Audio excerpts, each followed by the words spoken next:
Russian സൈന്യത്തിൽ ജോലി ചെയ്യുന്ന ഇന്ത്യക്കാരെ ഉടൻ മോചിപ്പിക്കും, ഉറപ്പു നൽകി പുടിൻ. പ്രധാനമന്ത്രിയുടെ റഷ്യൻ സന്ദർശനത്തിൽ ഇന്ത്യക്ക് വൻ നയതന്ത്ര വിജയം. റഷ്യൻ സൈന്യത്തിൽ ജോലി ചെയ്യുന്ന ഇന്ത്യക്കാരെ മോചിപ്പിക്കുമെന്ന് റഷ്യ ഉറപ്പു നൽകി. പ്രധാനമന്ത്രി Narendra Modi Russian president Vladimir Putin കൂടിക്കാഴ്ചയിലാണ് തീരുമാനം. തിങ്കളാഴ്ച പുടിനൊപ്പം അത്താഴ വിരുന്നിൽ പങ്കെടുക്കുമ്പോഴാണ് മോദി ഇക്കാര്യം ധരിപ്പിച്ചത്.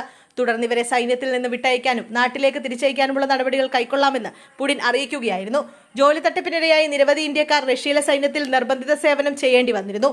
മലയാളികളടക്കം നിരവധി ഇന്ത്യക്കാരാണ് റഷ്യയിൽ കുടുങ്ങിയത്.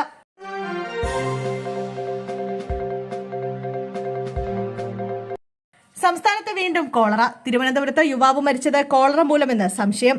തിരുവനന്തപുരത്ത് കോളറ ബാധിച്ച യുവാവ് മരിച്ചതായി സംശയം. നെയ്യാറ്റിൻകര ഭിന്നശേഷിക്കാരുടെ ഹോസ്റ്റലിലെ അന്തേവാസിയായ അനുവാണ് മരിച്ചത്.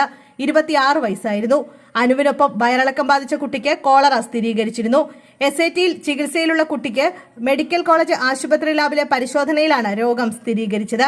ഹോസ്റ്റലിലെ 9 അന്തേവാസികൾ കൂടി വയറിളക്കം ബാധിച്ച മെഡിക്കൽ കോളേജ് ആശുപത്രിയിൽ ചികിത്സയിലുണ്ട്.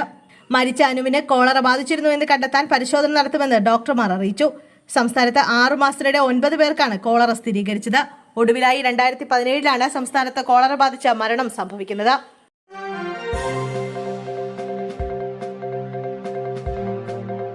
ഉഷ ഉതുപ്പിന്റെ ഭർത്താവ് ജാനി ചാക്കോ ഉതുപ്പ് അന്തരിച്ചു.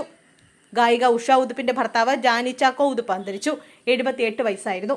തിങ്കളാഴ്ച കൊൽക്കത്തയിൽ വെച്ചായിരുന്നു അന്ത്യം. TV കാണുന്നതിനിടെ ദേഹാസ്വാസ്ഥ്യം ഉണ്ടായതിനെ തുടർന്ന് സമീപത്തെ ആശുപത്രിയിലെത്തിച്ചെങ്കിലും മരണം സ്ഥിരീകരിച്ചു. ഹൃദയാഘാതമാണ് മരണത്തിന് കാരണമായതെന്നും അവർ കൂട്ടിച്ചേർത്തു. ചരിത്രപ്രസിദ്ധമായ കൊൽക്കത്തയിലെ ട്രിൻകാസിൽ വെച്ചാണ് ഉഷ ഉതുപ്പും ചാക്കോ ഉതുപ്പും ആദ്യമായി കണ്ടുമുട്ടിയത്. സംസ്കാരം ചൊവ്വാഴ്ച നടക്കുമെന്ന് കുടുംബ വൃത്തങ്ങൾ അറിയിച്ചു.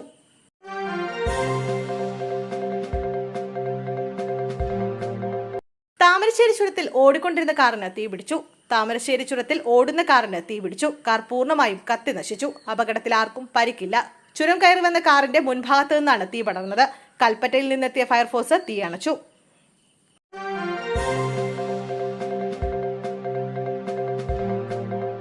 തിരുവനന്തപുരം ദേശീയപാതയിൽ കാർ തലകീഴായി മറിഞ്ഞു. തിരുവനന്തപുരം പള്ളിപ്പുറത്തിനും CRPF ക്യാമ്പിനുമിടയിൽ അപകടത്തിൽപ്പെട്ട കാർ തലകീഴായി മറിഞ്ഞു. മുഴുക്കുംപുര സ്വദേശികളായ ദമ്പതികൾ സഞ്ചരിച്ചിരുന്ന കാറാണ് തലകീഴായി മറിഞ്ഞത്. കാറിൽ സഞ്ചരിച്ചിരുന്നവർ നിസ്സാര പരിക്കുകളോടെ രക്ഷപ്പെട്ടു. ശബ്ദം കേട്ട് പരിസരവാസികൾ ഓടിയെത്തി കാറിലുണ്ടായിരുന്നവരെ രക്ഷപ്പെടുത്തുകയായിരുന്നു.